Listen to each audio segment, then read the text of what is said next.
काफ़ी दिनों बाद आप सभी के लिए Q&A की वीडियो लेकर आया हूँ।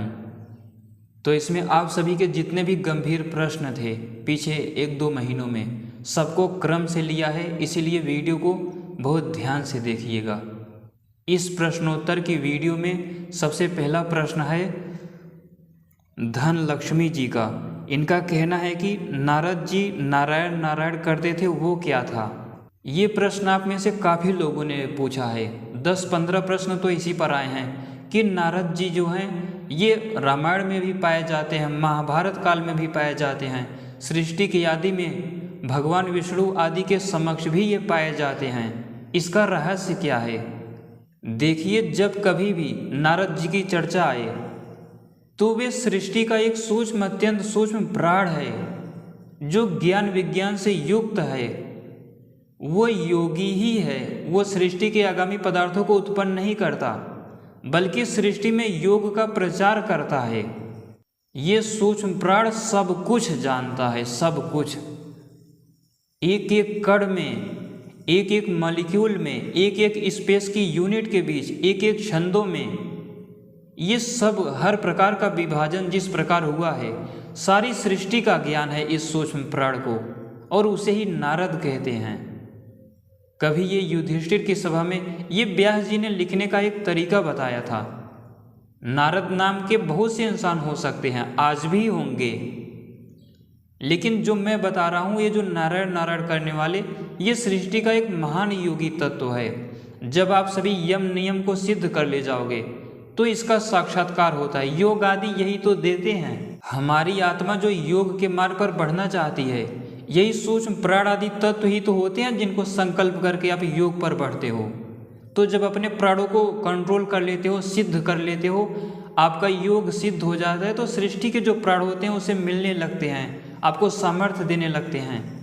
तो जब कभी नारद की चर्चा आए, एक तो नारद नाम के अनेकों ऋषि हो चुके हैं सृष्टि के आदि से लेकर अब तक, आज भी सैकड़ों लोगों का नाम नारद होगा। तो ये जो महापुरुष थे, ध्रुव आदि तारे तक की यात्रा किया करते थे, उसकी चर्चा नहीं कर रहा हूँ। वो बहुत बड़े महापुरुष थे, लेकिन ये जो सुनते हो हमेशा आकाश में गमन करते रहते हैं, त्रिलोक में घूमते रहते हैं, ये एक सूक्ष्म प्राण है। प्राण एक ही नहीं होते, प्राणों के भी सहस्रों प्रकार होते हैं। दक्ष को भी प्राण बोल सकते हो, नारद को भी प्राण बोल सकते हो, और वेदों में जो वशिष्ठ को मैंने बताया था उसे प्राथमिक प्राण। तो इसके हजारों प्रकार होते हैं और सृष्टि विज्ञान के जरिए समझा जा सकता है।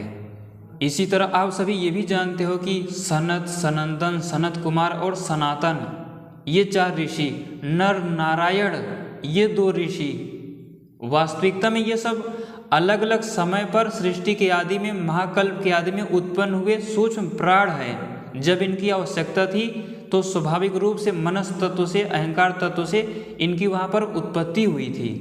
इस पर आप सभी के सैकड़ों प्रश्न हैं, इसीलिए मैं इसे थोड़ा विस्तार से बता रहा हूँ। आप सभी अब तक ये सब जान चुके हो कि सृष्टि के पदार्थों में भी राजा, प्रजा, क्षत्रिय, वैश्य, शूद्र आदि होते हैं। तो इन सृष्टि के पदार्थों के बीच जब इन वर्णों का आपस में मिलने लगते हैं, संकर होने लगता है, तो वहाँ पर नर नारायण रूपी सूक्ष्म प्राण उत्पन्न होते हैं। जब योग भ्रष्ट हो जाता है सृष्टि के पदार्थों में, तो वहाँ पर नारद रूपी प्राण उत्पन्न होता है। और सबसे पहले जब ये अलग अलग प्रकार के प्राण भी नहीं थे, मरीचि, अत्रि, वशिष्ठ, क्रतु, पुलस्त्य, पुलह, ये सब भी जब नहीं थे, उससे पहले ये जो सनत, सनंदन, सनत कुमार और सनातन 4 सूक्ष्म तत्व उत्पन्न हुए थे, ये सबसे पहले प्राण बोले जाते हैं सृष्टि में। तो ये भी योग का प्रचार करने के लिए सृष्टि में उत्पन्न हुए थे। तो आप सभी को इतना ध्यान रखना है। इस नाम से ऋषि मुनि भी हो सकते हैं धरती पर, इंसान भी, लेकिन ये जो ग्रंथों में चर्चा है, ये सृष्टि के आदि की चर्चा है। ये जो हम लोग सुनते हैं नारद ने उतना पढ़ा था जितना कोई नहीं पढ़ पाया, वो सृष्टि के प्राथमिक प्राण की चर्चा है। उपनिषदों में किसी का इतिहास नहीं है, सृष्टि विज्ञान की घटनाएं हैं केवल। आप लोग ये भी सुनते हो कि इंद्र भरद्वाज के पास गए थे, भरद्वाज से उन्होंने बोला अनंता वै वेदाः। वहाँ पर कोई रामायण कालीन भरद्वाज ऋषि नहीं थे, ये सृष्टि के इंद्र आदि विद्युत की चर्चा है। जब प्राथमिक प्राण से सारे सूक्तों को वो सारे सूक्त इंद्र ने सिद्ध कर लिया। जप आदि अनुसंधान मनन चिंतन से विद्युत के साथ लग गए। इसी तरह अपान वाले लग गए, व्यान वाले लग गए, समान वाले लग गए। जब उदान रूपी सूक्ष्म प्राण भरद्वाज आदि से वो ग्रहण करने लगा, मंत्रों को सिद्ध करने लगा, अच्छे से जानने लगे, तो वहाँ पर इस विद्युत ने उस उदान रूपी प्राण से चर्चा में ऐसा जिक्र आता है कि अनंता वै वेदा, वेद तो अनंत है, अर्थात विद्युत अपना स्वरूप बता रहा है। ठीक से तो मैंने उपनिषदों को नहीं पढ़ा, लेकिन इसका तो यही मतलब निकलता है। तो इंद्र भरद्वाज से कहते हैं, वो विद्युत उदान आदि से कहता है कि सारे प्रकार के छंद जुड़ गए, अब जो जानना था मैंने जान लिया। वेद तो अनंत हैं।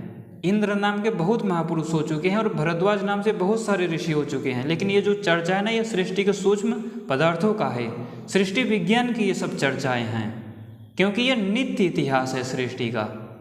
इसी तरह अगला प्रश्न है विजयानंद जी का। ये कह रहे हैं कि क्या मनुस्मृति में वाकई जातिगत या वर्णगत भेदभाव है? आप सभी को मैंने कई वीडियो में ये चीज़ बताई है। मनुस्मृति सृष्टि का संविधान है, सृष्टि के संविधान से उसे समाज पर लागू किया गया है। ना तो मनु गलत है, ना तो मैं गलत हूँ। मनु एक क्षत्रिय थे, राजा थे, सबसे पहले क्षत्रिय थे, उनके बाद इक्ष्वाकु आदि आते हैं। तो उनके विधान में इस प्रकार की बातें कैसे हो सकती है? उनसे भी पहले देखें तो सूक्ष्म जो प्राथमिक प्राण है, मैंने बताया आप सभी को, प्राण सहस्रों प्रकार के होते हैं और समय समय पर उनकी उत्पत्ति की वजह से अलग अलग नाम दे दिए गए अलग अलग स्थितियों में। जैसे नारद को प्राथमिक प्राण मैंने बोला, 4 सनत कुमार आदि को बोला, नर नारायण को बोला, तो वैसे ही अलग अलग समय पर मनु को भी प्राथमिक प्राण ही बोला गया, क्योंकि सबसे पहले सृष्टि के कल्प के आदि वाला जो मनवंतर है, स्वयंभू मनवंतर, उन्होंने ही तो आगामी सृष्टि को उत्पन्न किया।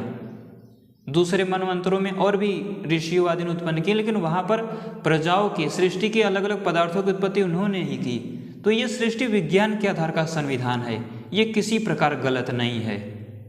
हाँ, कुछ चीज़ें हो सकती हैं मिलावट, लेकिन मनुस्मृति भेदभाव नहीं करेगा, अन्यथा क्षत्रियों का साम्राज्य ही ध्वस्त हो जाएगा। तो मैं पूरे दावे के साथ कह सकता हूँ मनुस्मृति भेदभाव का ग्रंथ नहीं है। इसी प्रकार अगला प्रश्न है आकाश गौड़ जी का। फोटान की आयु 10⁸, प्रोटॉन की 10⁻34, इलेक्ट्रॉन की 10⁻28 ईयर्स है। ये सृष्टि की अवधि से बाहर है, जो सृष्टि की अवधि हमने बता रखी थी।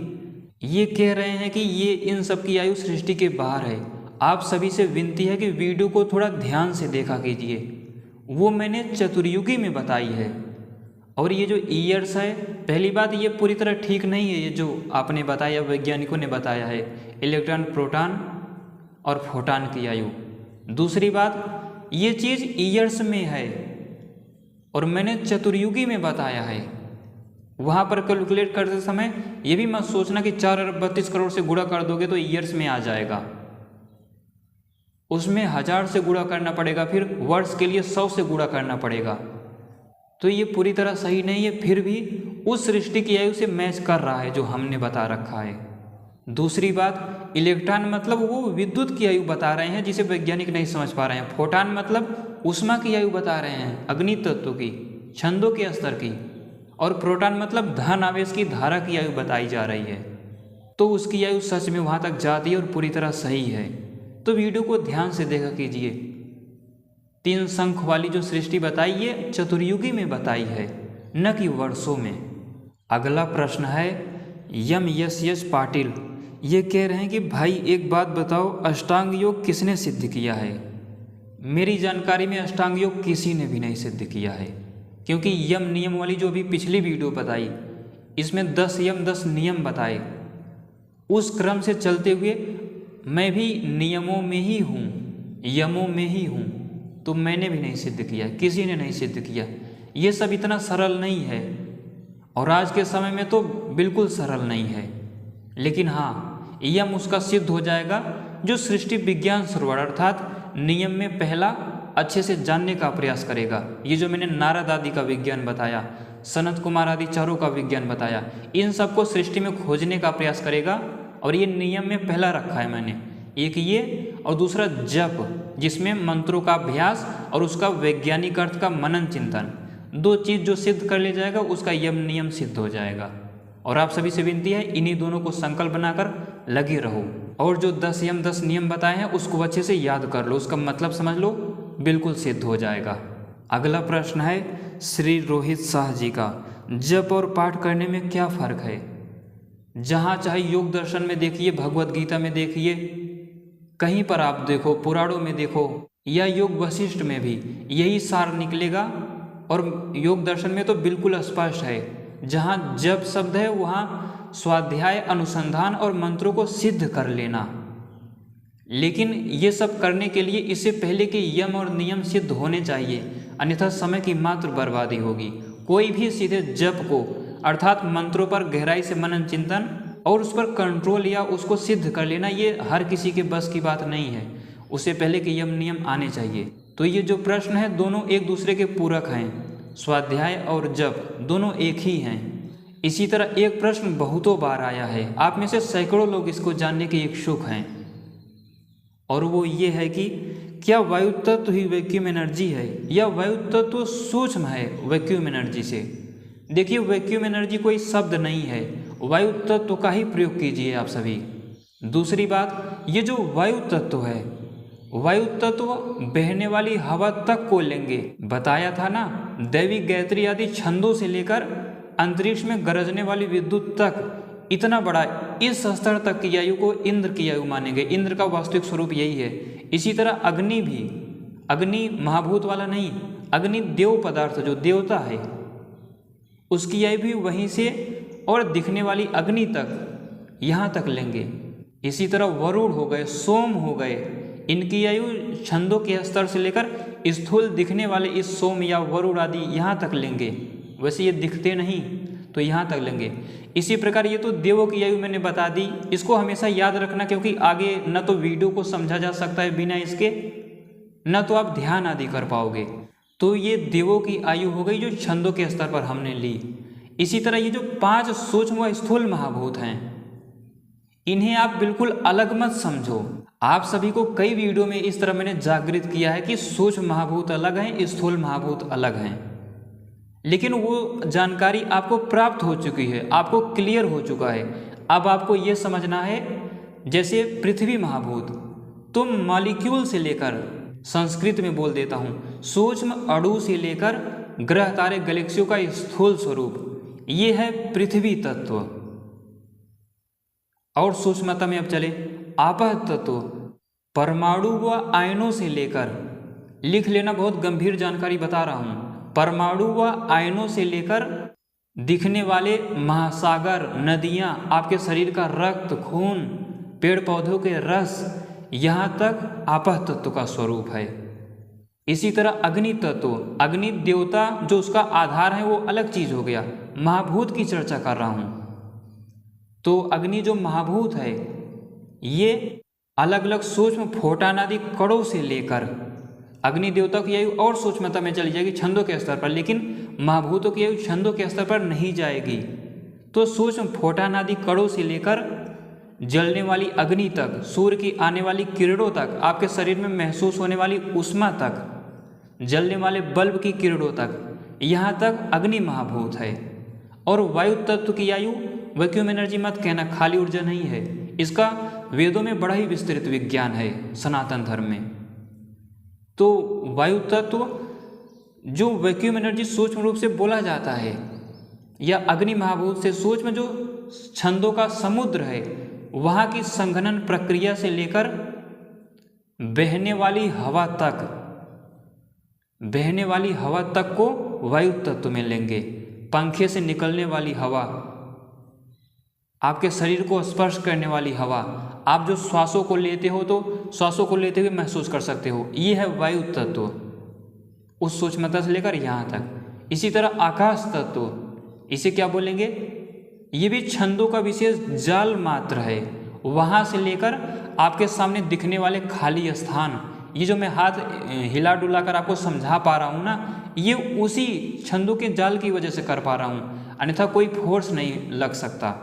तो इस सामने दिखने वाले खाली स्थान तक, उस छंदों से लेकर इस खाली स्थान तक, ये 5 महाभूतों का अपना स्वरूप है।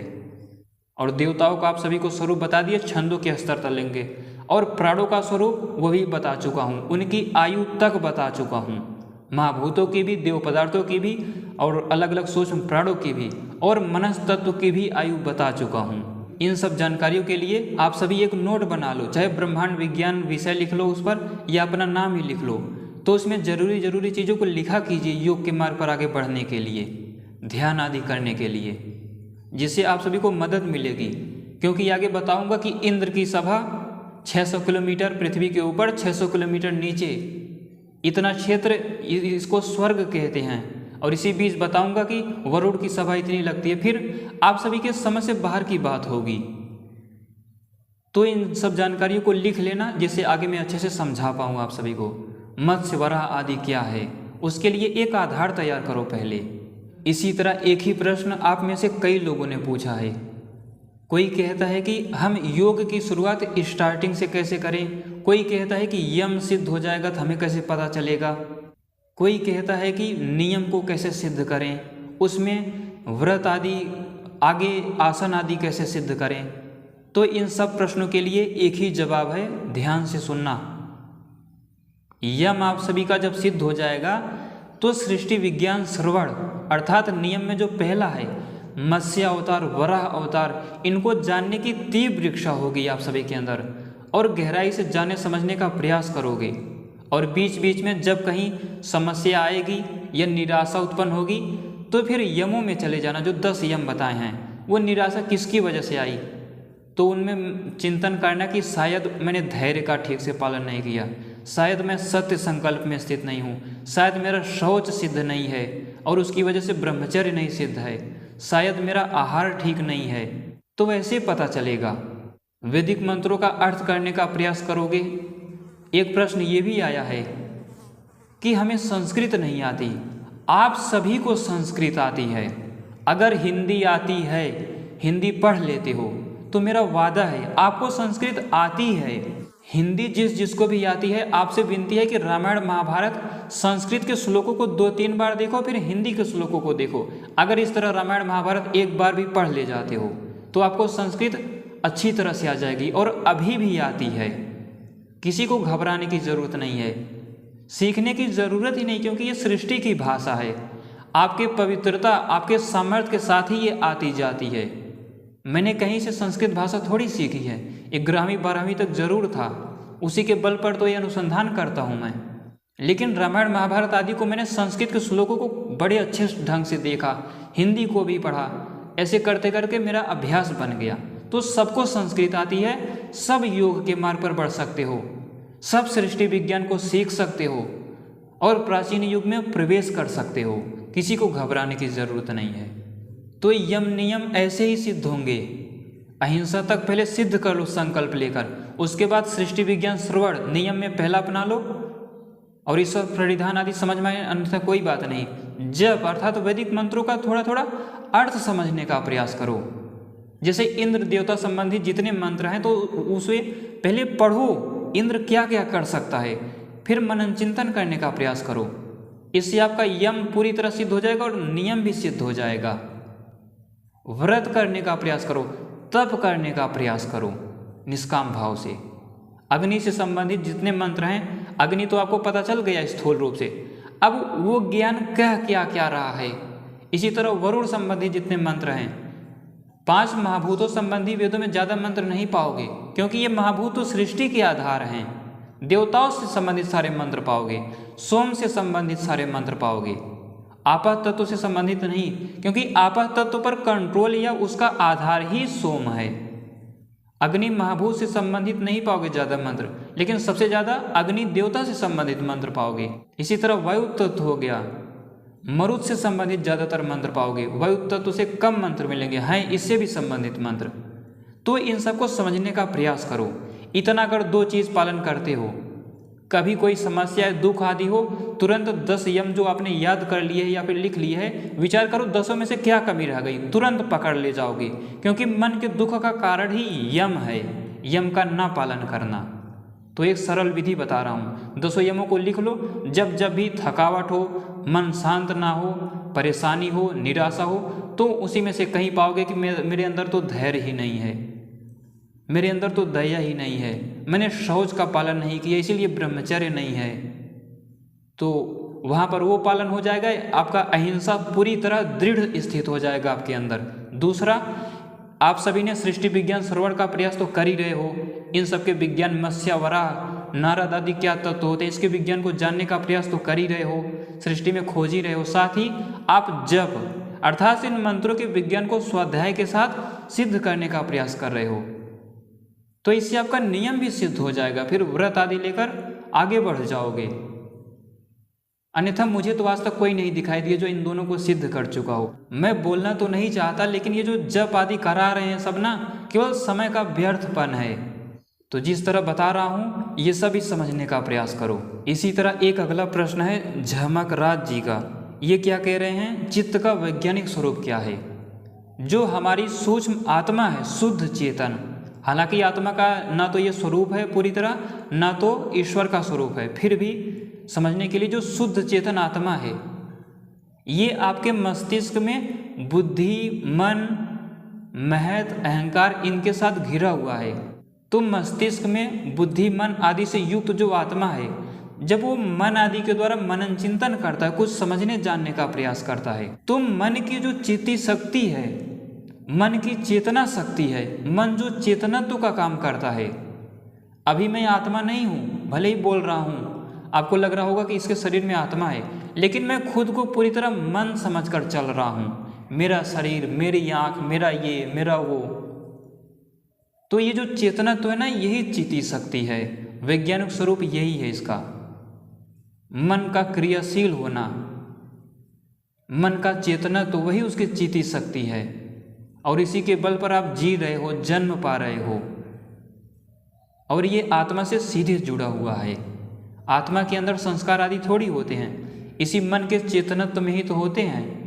जैसे सृष्टि में विद्युत आदि ईश्वर की प्रेरणा से आगे काम कर रहे हैं, उनका अपना कोई सामर्थ्य नहीं है, वो तो जड़ हैं, लेकिन उनके अंदर जो चेतनत्व आया है वही देवत्व हो जाता है। ठीक इसी प्रकार मन का चेतनत्व वही चित्ती शक्ति है, वहीं सारे संस्कार आदि इकट्ठा होते हैं, वहीं से आप सभी काम करते हो।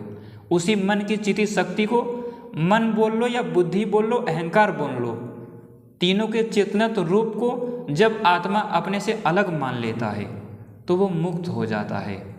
ये सब इतना आसान नहीं होता। हर समाज, संप्रदाय, संगठन सबको दबाकर स्वतंत्र रूप से अनुसंधान करने वाला यहाँ तक पहुँच सकता है। तो स्वतंत्र रूप से निष्काम भावना के साथ, गहराई से मनन चिंतन के साथ इन सब पर अनुसंधान करना चाहिए। और जब पूर्ण सात्विकता से युक्त हो जाता है योगी, तब जाकर वो आत्मा को और इस बुद्धि को, इस चेतनत्व को अलग समझ पाता है। इसी तरह अगला प्रश्न है स्ट्रेंज वर्ड, वेद ज्ञान मनुष्य को कितने वर्ष पहले हुआ? ये कोई नहीं जानता। ये सब बहुत गंभीर अनुसंधान का विषय है। बोलने के लिए 4 ऋषियों को दिया गया था, कोई कहता है 3 वेद होते हैं, कोई कहता है 1 ही वेद होते हैं, अलग अलग विभाग कर दिया गया था। ये सब गंभीर अनुसंधान का विषय है। आप सभी संप्रदायों में फंसे हुए हो। ऋक, साम, यजुरूपी सृष्टि में छंद होते हैं, और अथर्ववेद में 4 प्रकार के, 3 प्रकार के पाए जाते हैं। मैं कैसे कह दूं कि 4 अलग अलग ऋषियों को मिला था? इसे मैं गलत नहीं कह रहा हूं, लेकिन एक मैं प्रश्न उठा रहा हूं। अगर मैं कह देता हूं कि 4 अलग अलग ऋषियों को मिला था, तो सामवेद के सारे मंत्र ऋग्वेद के ही क्यों हैं? ऋग्वेद वाला जब उन मंत्रों को ग्रहण कर लिए तो सामवेद अलग करने की क्या जरूरत थी? तो ये सब गंभीर अनुसंधान का विषय है। कुछ मंत्र सामवेद में हैं जो ऋग्वेद में नहीं पाए जाते, बाकी सारे मंत्र 100-150 छोड़कर सारे मंत्र ऋग्वेद के ही हैं। संभव है कुछ जगह ऋषि या देवता बदल गए हो, है वही सारे। कुछ भी बदला हो, जो उन मंत्रों को ग्रहण कर सकता था वो तो सामवेद को भी ग्रहण कर सकता था, अलग क्यों किया गया? क्योंकि ये गंभीर अनुसंधान का विषय है, ये वाद विवाद, संप्रदाय या चर्चा का विषय नहीं है। वैदिक मंत्रों की मैंने आप सभी को आयु तक बता रखी है। कभी इस पर प्रश्न उठाओ अपने मन में, किसी वाद विवाद में नहीं, तो मन में प्रश्न उठाओ, मंत्रों की इतनी आयु है, उसके बाद क्या होता होगा? उसके बाद किन अलग अलग सूक्ष्म प्रणव व ऋषियों से सारे छंद, कौन से मंत्र उत्पन्न होंगे? क्या इंद्र संबंधी यही ज्ञान होगा?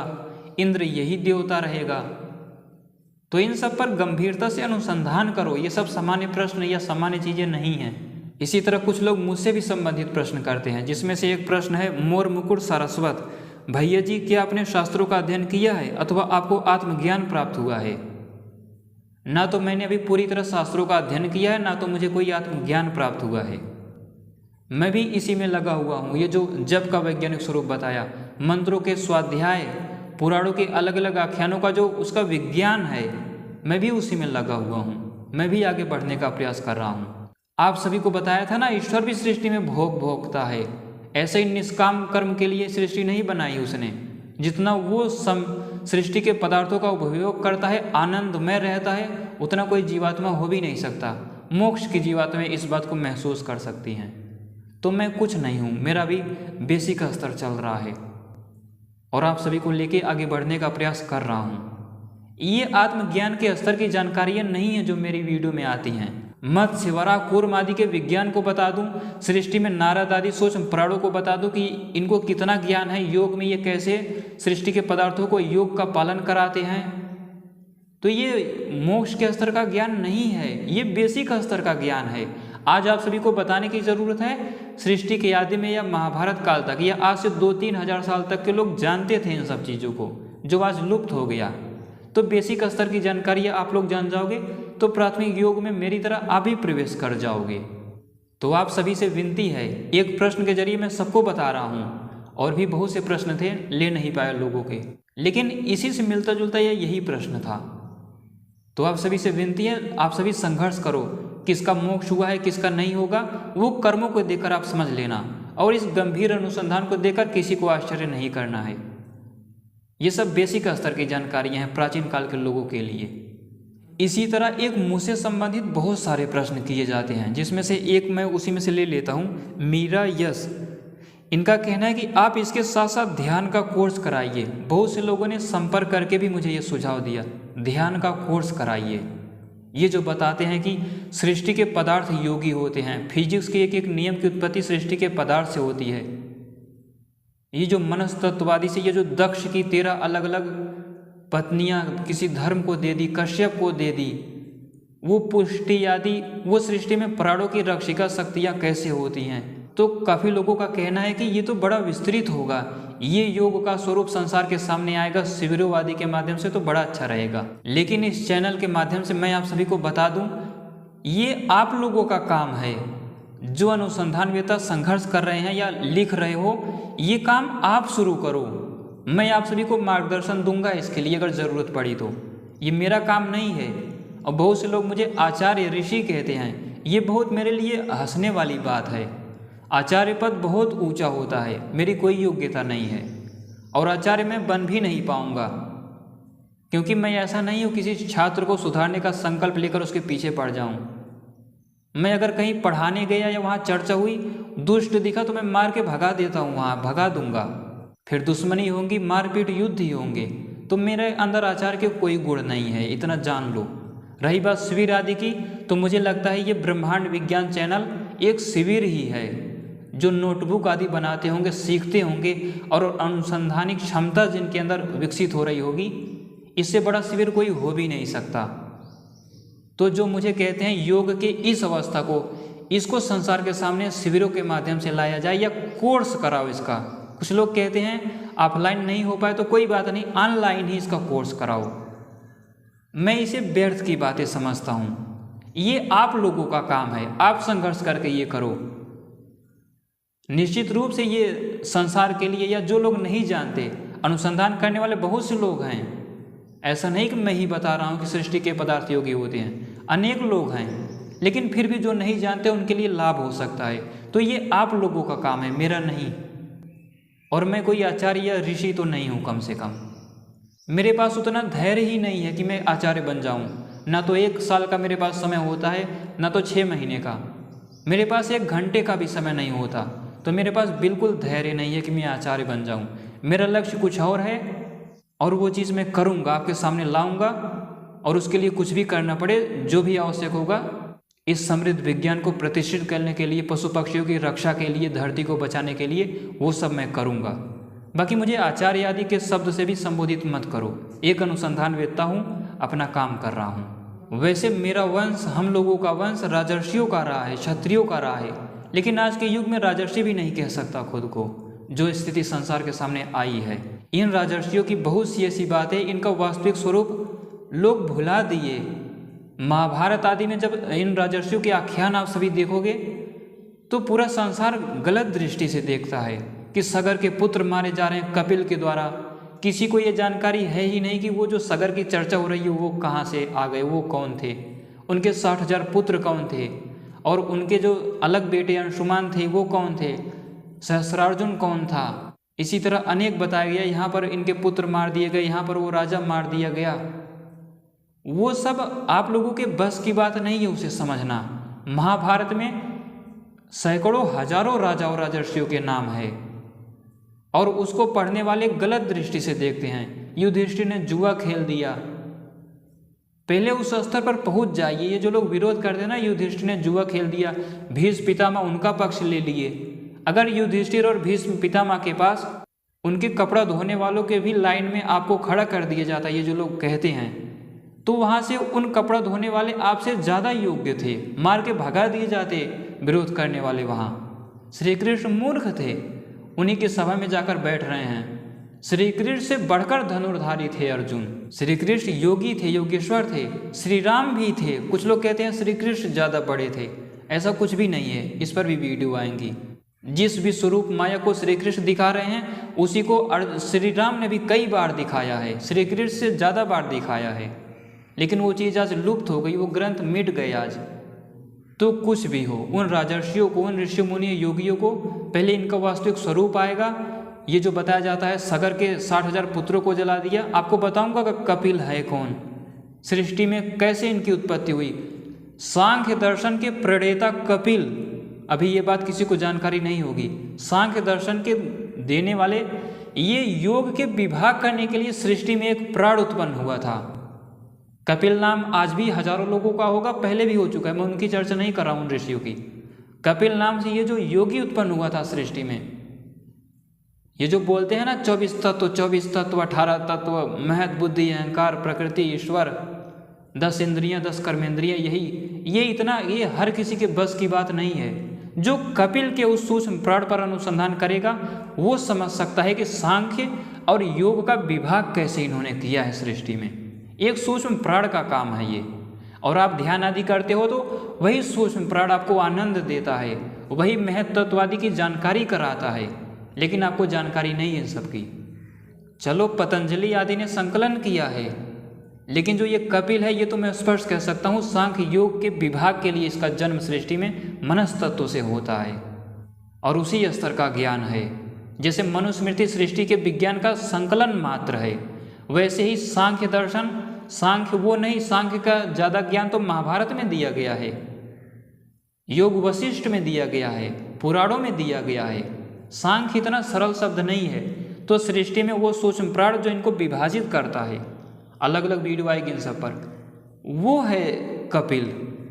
इस नाम से संभवतः ऋषि भी रहे होंगे। आज खुद ही आप हजारों नाम कपिल के देख सकते हो, हजारों लोग होंगे इस नाम से। इंटरनेट गूगल पर सर्च कर लोगे तो आपके सामने दिख जाएगा, कहीं खोजने की जरूरत नहीं है। लेकिन सृष्टि में जो कपिल है उसका विज्ञान बताएंगे कि कब उत्पन्न हुआ था। सृष्टि में अलग अलग जो राजा, प्रजा, क्षत्रिय, ब्राह्मण, शूद्र आदि जो संकर हो गए थे वहाँ पर विभाग के लिए, और महाकल्प के आदि में ही, आज की सृष्टि नहीं, ये वाला कल्प नहीं, सृष्टि का पहला आरंभिक कल्प वहाँ पर उत्पत्ति हुई थी। तो मुझे इतनी बड़ी पदवी मत दो, ना तो मैं कोई आचार्य हूँ, ये शिक्षा थोड़ी दे रहा हूँ आप सभी को। शिक्षा देने का मतलब आपको बेसिक, अब एक प्राण बताया अब उसको और विभाग करके बताता, सब कुछ सरल करते करते। इतना मेरे पास समय ही नहीं है। मेरे पास एक विशेष धैर्यवान व्यक्ति जिसके पास पूरा जीवन काल का समय रहता है वो आचार्य कहलाता है। मैं 1 मिनट के लिए आचार्य बनने की योग्यता नहीं रखता। तो मुझे आचार्य या ऋषि मुनि शब्द से संबोधित मत करो। मैं केवल मार्गदर्शन करता हूँ। अनुसंधानवेत्ता तैयार करने का ये मतलब थोड़ी है कि मेरा कोई संप्रदाय है, संगठन है। वैसे साधु सन्यासी का कोई संप्रदाय संगठन होता भी नहीं, अगर बना हुआ है तो वो सब खत्म हो जाने चाहिए। साधु सन्यासी निष्काम भाव से ज्ञान का प्रचार करता है, फिर भी उसकी चर्चा नहीं करेंगे यहाँ पर। तो एक अनुसंधान कर रहा हूँ और आप सभी को सामर्थ्य देने का प्रयास कर रहा हूँ, योगियों की तरह। योगी नहीं हूँ उस स्तर का, लेकिन उन योगियों राजर्षियों की तरह जो उच्च स्तर का योग और सृष्टि विज्ञान नष्ट हो गया था, आज भी नष्ट हो गया है, उसको थोड़ा थोड़ा खुलासा करके आप सभी को वो सामर्थ्य देने का प्रयास कर रहा हूँ। सोच रहा हूँ कि आप सभी अनुसंधानवेत्ता होकर, जिनके अंदर धैर्य आदि अच्छे से हो, अच्छे से शिविर आदि लगा सको, प्रचार कर सको अपने ढंग से, आप सभी का स्वागत है। करो ये चीज़, अपने नाम से करो, मेरा नाम लेने की कहीं ज़रूरत नहीं है। ये मेरा ज्ञान विज्ञान है भी नहीं, पूर्व राजर्षियों के संरक्षण में हमेशा से रहा है और हमेशा रहेगा, किसी व्यक्ति का ये नहीं होगा। तो एक अनुसंधानवेत्ता हूँ, अपना काम कर रहा हूँ। न तो मैं कोई आचार्य हूँ, ना तो मैं कोई सन्यासी हूँ। सन्यासी होता तो ये कपड़े क्यों पहनता मैं? अपने साथ धोखा दे रहा हूँ ना अगर सन्यासी आचार्य कहता हूँ। कोई कुर्ता आदि पहनकर भी आचार्य नहीं हो सकता, उसके लिए एक अलग परिस्थिति होती है। और आप सभी अनुसंधानवेत्ता समझ रहे होंगे, चाहे स्त्री हो चाहे पुरुष, दृढ़ संकल्प के साथ काम करो। एक एक प्रश्न जो मैंने लिए, इसी से संबंधित 10-15 प्रश्न थे, तो कोई निराश ना हो कि मेरा नाम नहीं लिया गया, ये नहीं हुआ। इसी तरह आप सभी के और भी प्रश्न आए हैं जो इन्हीं सबसे मिलते जुलते हैं। जैसे अगर हमने समाधि में जाकर उदान प्राण के बारे में जान लिया तो उसे वश में कैसे करेंगे? अभी के लिए ये सब बेकार के प्रश्न हैं। जो उदान प्राण मैंने बताया, अंगिरा आदि, अंगिरा, बृहस्पति, भरद्वाज, क्या आपने इंद्र, अग्नि आदि से संबंधित सारे विज्ञान को जान लिया? क्या प्राथमिक प्राण या अपान के विज्ञान को जान लिया? चारों वेदों के अर्थों को जान लिया? ये सब बेकार की बातें हैं। तो इसी तरह ये सब जो प्रश्न है ना, पहले संघर्ष करो, सब कुछ जान लो, ये सब इतना सरल नहीं है। इसी तरह एक प्रश्न, ऋचा सचन ऐसा कुछ नाम है, अगर ब्रह्मांड की आयु 432 करोड़ है, 4 अरब 32 करोड़, ये पृथ्वी के हिसाब से हो गया, 24 घंटे में एक दिन रात होता है। लेकिन अगर किसी ग्रह पर 50 घंटे का दिन रात हो तो ये आप पर निर्भर है, आप उस हिसाब से सृष्टि की आयु बता दो, उस ग्रह के हिसाब से आयु हो जाएगी। ये बहुत छोटी बातें हैं। ब्रह्मा के देववर्ष के हिसाब से निकालो, देवों के, पितरों के ना, जैसे मनुष्यों के 30 दिन रात, 30 अहोरात्र में पितरों का एक दिन रात होता है, तो पितरों के हिसाब से निकालो सृष्टि की आयु। मनुष्यों के एक वर्ष में देवताओं का एक दिन होता है, यानी 360 दिन में, 30 दिन में पितरों का होता है, 360 दिन में देवों का, तो देवन दिन देवों के हिसाब से निकालो, ब्रह्मा के वर्ष से निकालो, मनस तत्व के। ये सब तो आपके ऊपर है, जैसा चाहो वैसे निकाल लो। इसी तरह बिहार स्टेट ये कह रहे हैं कि प्रकृति से पहले क्या था, ब्रह्मा के एक मास में क्या होता है, ब्रह्मा के एक मास में सृष्टि की अवधि वाले में देख लो क्या होता है, आपके मनस तत्व का एक मास। इन सबको जानने के लिए आपको ये जानना पड़ेगा, ईश्वर का पुण्य दिन होता है, पुण्य रात्रि, पुण्य दिन में सृष्टि बनाता है, वो भी उठता बैठता है, मतलब ऐसे नहीं हम लोग की तरह। तो ईश्वर पुण्य रात्रि में जागता है, सृष्टि के पदार्थों का उपभोग करता है, आनंद में स्थित रहता है, सब कुछ देखता है, न्याय करता है। ये पूरे महाकल्प की सृष्टि जो 3 शंख वाली बताई है, मात्र उसका एक दिन है। जैसे आप सभी रात को सो गए, यानी प्रलय में सो गए, मानता हूँ कि एक दिन रात आपकी रात्रि है, इसलिए पुण्य शब्द लगाया। तो ये जो आपकी दिन रात है, रात को आप सो गए, दिन भर उठकर काम किए, तो दिन भर जो जो काम आपने किया वैसे ही सृष्टि में ईश्वर दिन भर काम करता है, फिर रात को सो जाता है। आपकी तो वायु है शरीर की, 100 वर्ष 90 साल तक ऐसे करते रहोगे, रात को सो जाओगे, दिन में उठोगे। लेकिन ईश्वर की आयु नहीं है, यहाँ पर प्रकृति की आयु नहीं है। उसकी भी आयु होती तो वो भी 100-150 साल तक ऐसे सो जाता, उठ जाता, फिर मर जाता। लेकिन वो नित्य है, सनातन है, तो वो दिन भर सृष्टि बनाता है, देखता ताकता है। सोचो, इस स्तर पर जाकर आप सभी महसूस करने का प्रयास करो, ईश्वर दिन पर्यंत सृष्टि बनाता है, 4 अरब 32 करोड़ जैसे न जाने कितने हजारों लाखों अरबों गुना निकल जाते हैं, तब जाके उसका एक दिन होता है, यानी अपने दिन में वो इतना काम करता है, वो भी भोगों को भोगता है, आनंद में अनंत ऐश्वर्य में युक्त रहता है, फिर वो सो जाता है उतने समय, फिर उठता है, फिर यही करता है। तो ईश्वर का यही काम है, दिन में उठकर, ब्रह्म मुहूर्त में उठकर सृष्टि बनाना और शाम को खा पी कर सो जाना। तो वही आप भी करते हो।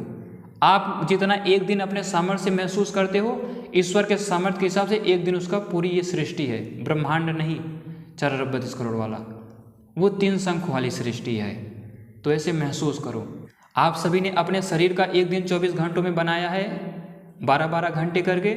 ईश्वर का ऐसे ही दिन रात पूरी सृष्टि है। इसी तरह देखो, ब्रह्म तत्व, मनस तत्व के हिसाब से क्या होगा, मनस तत्व का एक दिन कितना होता है, ये पूरी सृष्टि आपके मनस तत्व या ब्रह्म तत्व के एक दिन मात्र रहती है, फिर इतना ही प्रलय। तो ऐसे ही तुलना कर करके समझो।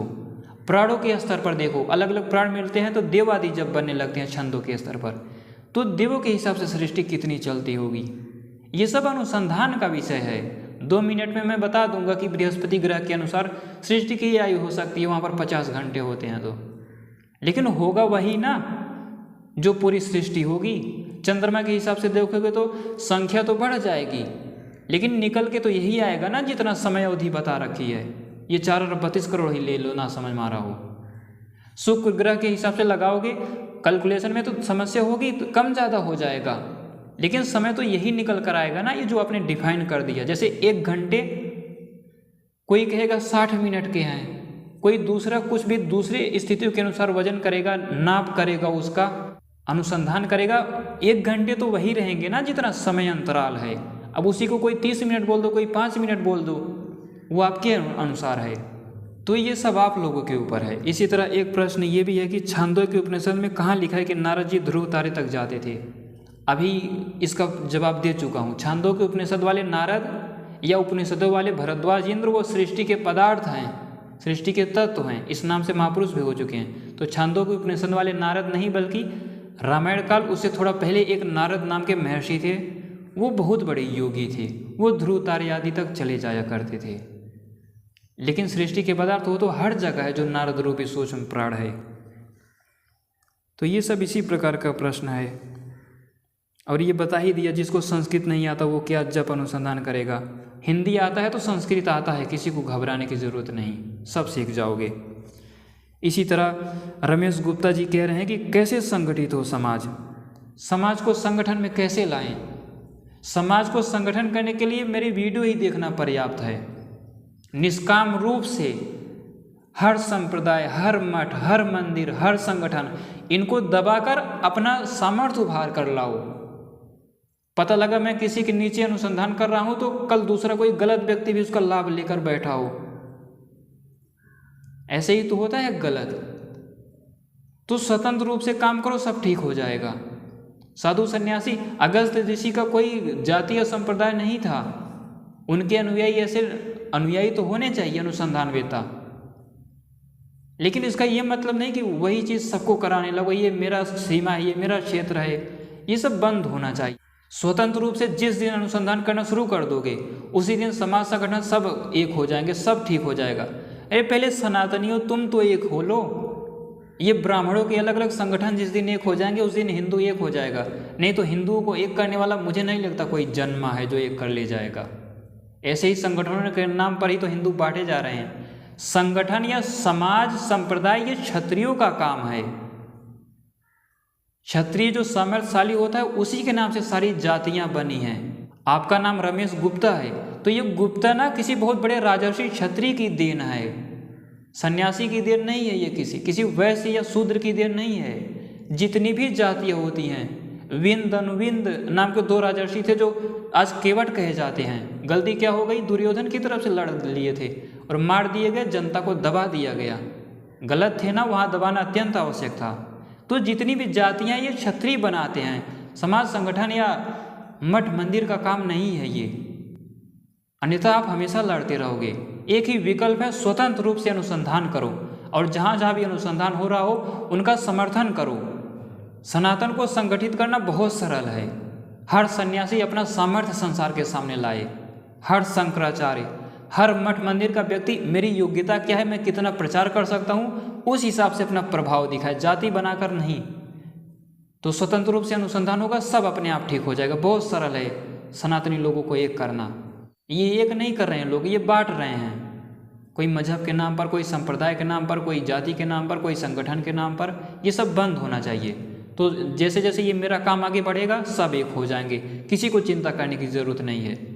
हाँ, इतना लक्ष्य लो कि स्वतंत्र रूप से काम करो, निष्पक्ष रूप से। इसी तरह 1-2 और प्रश्न है मैं देख रहा हूँ, लेकिन इन सब का जवाब अभी मैंने दे दिया मिला जुला कर। तो मुझे लगता है आप सभी को वीडियो अच्छी लगी होगी और गंभीरता से अनुसंधान करो, यम नियम को सिद्ध करने का प्रयास करो। यम अलग चीज़ है, अब आप सभी को समझ में आ रहा होगा योग क्या है। यम अलग चीज़ है, नियम अलग चीज़ है। अभी जप के लिए मत भागो, मंत्रों का जिसको वैज्ञानिक अर्थ ही नहीं आता, यौगिक अर्थ, वो जप कैसे करेगा? समय की बर्बादी मात्र है। और स्वाध्याय की तरफ भी मत भागो, अन्यथा समझ में नहीं आएगा। अपने जीवन पर अनुसंधान करो कि मैं किस स्तर पर हूँ, यम में, इन 10 यम में क्या क्या सिद्ध हो चुका है। क्या मैंने सत्य का संकल्प लिया आज से? क्या मेरे अंदर उसके बाद दया का जन्म हुआ? क्या मैंने धृति धारण किया तीसरे स्थान पर? और इन सबको करने वाला क्या मैं शौच में सिद्ध हो गया? बिना उन तीनों को शौच गुण नहीं पाया जा सकता। और जो शौच मन आदि जिसका पवित्र होगा वही ब्रह्मचर्य से युक्त हो सकता है, 5वां। इसके बाद वही क्षमा भी धारण कर सकता है, अन्यथा मरे हुए लोग भी आज क्षमा कर रहे हैं। उसके बाद संतुलित आहार, तब जाके अस्तेय, और उसके बाद अहिंसा आती है। इतना सिद्ध करने वाला अहिंसक बन जाता है। जब आपको लगे कि मेरे अंदर इतनी जान है, इतना सामर्थ्य है कि यम सिद्ध हो गया या कर सकता हूँ, तब जाकर सृष्टि विज्ञान श्रवण नियम के पहले अंग में प्रवेश करो। और उसे जितने अच्छे जानते जाओगे, पीछे के यम अपने आप सिद्ध हो जाएंगे। तब जाके क्रम से आगे बढ़ते हुए 9वें पर जब जप अर्थात मंत्रों के स्वाभाविक अर्थ को जानने का सामर्थ्य आ जाएगा, और उसके सामर्थ्य के बाद निरंतर अभ्यास अर्थ को जानने का, जैसे बताया ना, इंद्र संबंधी सारे मंत्रों को पढ़कर उस पर गंभीर अनुसंधान, जब इससे आप युक्त हो जाओगे निरंतर अभ्यास से, योग दर्शन में है ना, अभ्यास वैराग्य अभियान, अभ्यास और वैराग्य से, वैराग्य आदि से, इन सब चीज़ों से दूर हटोगे, फिर निरंतर अभ्यास से जब दृढ़ स्थित हो जाएगा वो जप आदि, और अंत में करना उसे, पहले नहीं, तब जाके व्रत लोगे और योग के मार्ग पर यम नियम सिद्ध होंगे। कठिन लग रहा होगा, लेकिन धीरे धीरे सब सिद्ध हो जाएगा जो क्रम बताया है। उम्मीद करता हूँ आप सभी को ब्रह्मांड विज्ञान का ये कार्यक्रम अच्छा लगा होगा। जानकारी को पूरा देखने के लिए धन्यवाद।